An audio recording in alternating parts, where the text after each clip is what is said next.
All right, I got it. Boom. 10 years. I'm 36. Lord of mercy. Hey, Mike.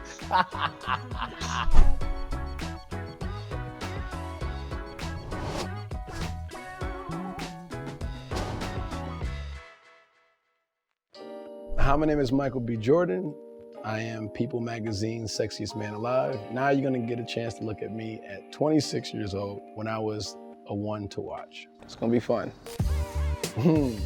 Most memorable fan encounter that I can remember right now that kind of really stands out was at the Black Panther premiere. Little black boy, he had his Black Panther outfit on, and I just remember just coming up to me and just being just in awe. Like he was just like he was looking at a real superhero, and I was like really taken back by it.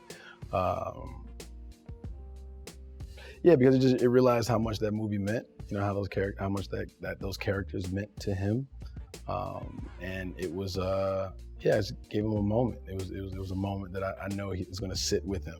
So that was pretty cool. There's one, I used to be on All My Children for a while in New York, and the way the building's set up, you know, fans could like literally just wait outside of the building for people to, to come in and out. And it was one winter, and it was extremely cold outside, and there was this fan who was waiting out there. I guess she waited out there all day, and I finally came outside, and I came out the other entrance from around the corner, and I just saw her sprint up the block. And it was freezing cold. I was cold. I just stepped outside, and it was so cold. And I remember just running up the street, with the script and a picture. And she didn't even have a winter jacket on. It just blew my mind. She had like a little windbreaker on or something like that. And she just started telling me how much she liked my work, and she was a fan of the show and stuff like that. And I just thought, it just was, I don't know. Somebody would go through all that and, stand outside and wait in the cold just to meet, me. It was just kind of like, I don't know, it made me feel good in the same way. It was like, are you okay? You good? You need some, some tea, some hot chocolate or something? It was a cool, unique experience. And another one, it was just, it was a letter from some dude in jail, and it was like, who watches us, who's in love with like All My Children and stuff like that. It was a little weird. I think that's a little awkward. Didn't respond to the letter, but just a thought. Yeah, that the counts, soap opera fans were hardcore. They were legit. They went the extra mile. Nah, if I wasn't an actor, what would I be doing? I think the one thing that I could do without it feeling like work is probably cooking. I'd probably be like a chef or something. Own a restaurant. I like food a lot, so I think probably that. Yeah, I'm gonna go with that one. Let's see if I. In an alternate universe, and I was 3 inches taller, I would be in the NBA, for sure. That's fact. But if that wasn't the case, same height, I'd probably open up a restaurant. I love food, I love eating, I love cooking. I've been in my family, my dad and my mom, they've been in the home catering business for a really long time, and I kind of grew up in the kitchen. So if I wasn't acting, I would probably be somewhere in the kitchen cooking. And so, yeah, I like to cook. That's right. You know what the hell you talk about. Yeah. I mean, there's so many actors that I really look up to and admire, and that I'm actually fans of. That I would want to have a part of their careers. But Denzel, Will Smith, Tom Cruise, and a mixture of that is something that I probably would want, but I'm me, you know what I mean? So I want my own lane. It's like you kind of like create, you're inspired by so many different things, but then you make your own lane and you do your own thing. So it's kind of that. I mean, to choose one is rough. Can I give you my top 5? Top 5? I went 5. A hybrid between Will and Denzel, Leonardo DiCaprio, Yeah, Leo. Ryan Gosling. Did I leave it at that? I'm gonna stick with 4. Okay, I'm cool. gonna stick with 4. I think Leo's career, honestly, will probably be the one that I want to emulate the most. Probably Leonardo's, because just choices alone, and to have somebody that who started as a child actor, started really young in this business, and had the just the patience and the work ethic to kind of continue to work at your craft and to make that transition from a young actor to an adult actor is like something that it rarely happens in this industry. And he's so talented, and he doesn't make bad choices. And it's somebody that, you know, every time I see one of his films, it makes me want to be, you know, better. You know, it makes me want to work harder. So I think his career for sure is somebody that I would definitely walk in those footsteps. It's good. That's good. Get good news. First person I share it with, probably mom and dad, family. Yeah, I'll stick with that one. My mom.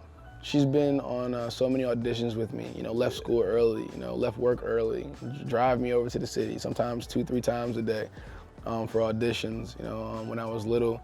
And I know, you know, just as much as it means to me, it means probably more to her, you know. So yeah, she's the first person I call when I get some good news, because I know that, you know, she's gonna be as excited, if not more excited than I am. And it's just like, it's a good feeling, you know, to make your mom happy, you know, whenever you can. Because the distance is so far. She lives in New Jersey, I'm from LA, so I don't get a chance to see her as often. So whenever I can pick up a phone and call her and give her some good news is something I wanna do. Yeah, that's always gonna be the same. Yeah. Best piece of advice I've been given about Hollywood, I think it's always been to not to change. Like, don't let it change you, you know, stay the same. I think that's been a general advice that I would have gotten from a lot of different people. It's just, don't change, you know, keep the humility, you know, work hard, treat people good. It'll come back to you. So that's the advice. Honestly, the best piece of advice that I've been given about Hollywood, I guess, is just to keep a small circle of friends. You know, you know, family is everything. You know, and if you're away from home, and like I was, is just to kind of keep a core group of friends that are going to tell you the truth no matter what.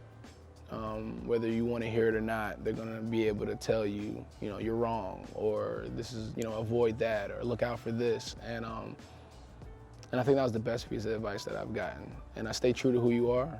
You know, don't compromise your morals for any job. It's not worth it. Yeah. Yep. 10 years from now, 43. Sheesh. 10 years from now, I hope to be, I don't know, maybe directing a little bit more, acting less, producing a lot more.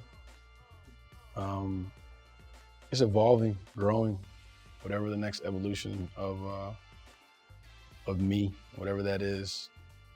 Hopefully a family by then. You want to throw that in the universe, all right? 10 years from now, gotta have some kids or something.